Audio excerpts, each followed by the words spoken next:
Mari kita berdoa. Tuhan, isilah hati dan pikiran kami dengan firman-Mu, agar hidup kami dikendalikan penuh oleh firman Tuhan, dan hidup kami semakin berkenan di hadapan Tuhan.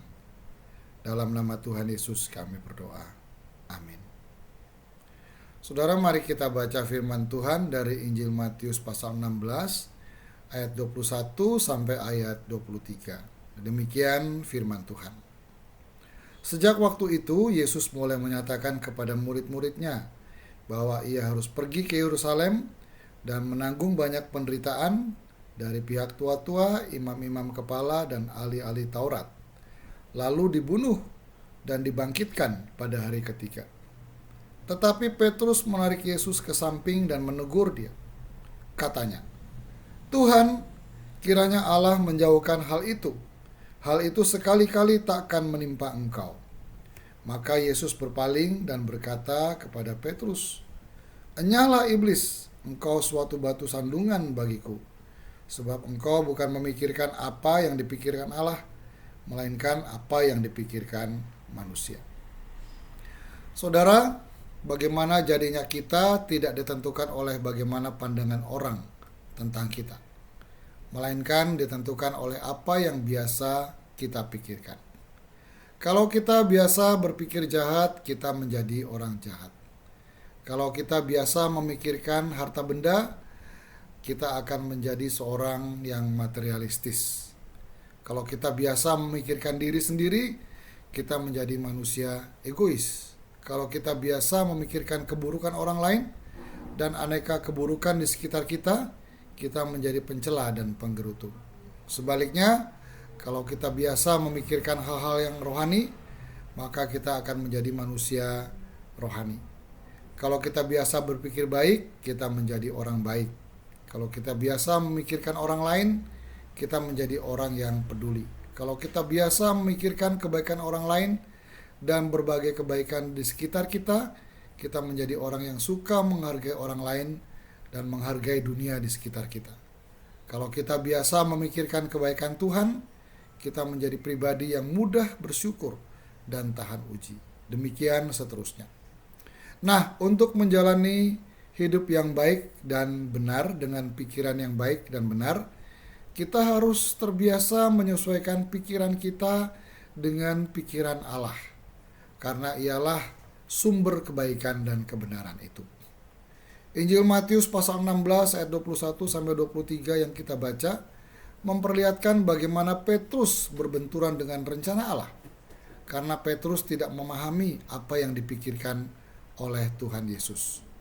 Kita melihat bagaimana Petrus memaksakan pikirannya sendiri untuk menjadi pikiran Tuhan, sehingga ia menarik Tuhan Yesus ke sampingnya dan menegur dia ketika Tuhan Yesus berbicara tentang penderitaannya. Maka Tuhan Yesus menegur Petrus dengan sangat keras, bahkan mengatakan, "Enyahlah iblis, engkau menjadi sandungan bagiku. Engkau bukan memikirkan apa yang dipikirkan Allah, melainkan apa yang dipikirkan manusia." Saudara, sama seperti Petrus, kita juga sering memaksakan pikiran kita sendiri untuk menjadi pikiran Allah. Sama seperti Petrus, pikiran kita menolak penderitaan, tetapi Yesus justru memilih penderitaan sebagai jalan hidup yang harus ia pikirkan dengan sangat serius bagi penebusan manusia dan dunia.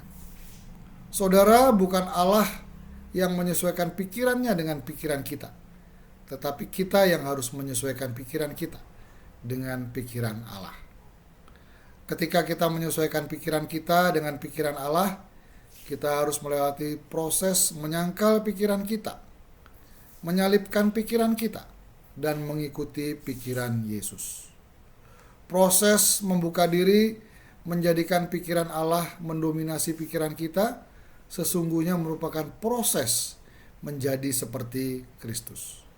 Persoalannya, dapatkah kita memahami pikiran Tuhan dan menyesuaikan pikiran kita dengan pikiran Tuhan? Tentu kita beranggapan, jangankan kita memahami pikiran Allah yang tidak terjangkau oleh indera kita dan segala kemampuan kita, Memahami pikiran istri, suami, anak, orang tua, serta orang-orang terdekat kita saja, kita sudah kesulitan. Sekali lagi, dapatkah kita memahami pikiran Tuhan? Saudara, pikiran Tuhan bukan pikiran yang jauh di sana. Tetapi pikiran Tuhan itu sudah hadir di bumi dan dapat kita tangkap dengan indera kita. Karena pikiran Tuhan sudah dituangkan dalam wujud firman-Nya. Memang benar karena dosa kita tidak dapat menjangkau Allah dan pikirannya. Namun Allah menjadi terjangkau oleh kita ketika Ia berinkarnasi. Berinkarnasi artinya firman Allah yang adalah pikiran Allah itu menjangkau kita sehingga dapat menjadi pengalaman inderawi kita. Dalam inkarnasi, pikiran Allah yang tertuang dalam firman itu tidak lagi berada di ruang abstrak, tetapi berada dan dapat kita jumpai di ruang real kita. Sehingga kita dapat mendengarnya dengan telinga kita. Kita dapat melihatnya dengan mata kita melalui membacanya. Kita dapat menghayatinya dengan rasa dan hati kita. Dan kita dimampukannya melakukannya dengan tangan dan kaki kita. Sehingga firman Tuhan itu menjadi pengalaman daging kita. Jadi saudara, saat kita memahami firman Allah, maka niscaya kita memahami pikiran Allah. Oleh karena itu, terus dengarkan firman, terus baca firman, terus hayati firman, dan tetaplah lakukan firman. Selamat memahami pikiran Allah. Amin.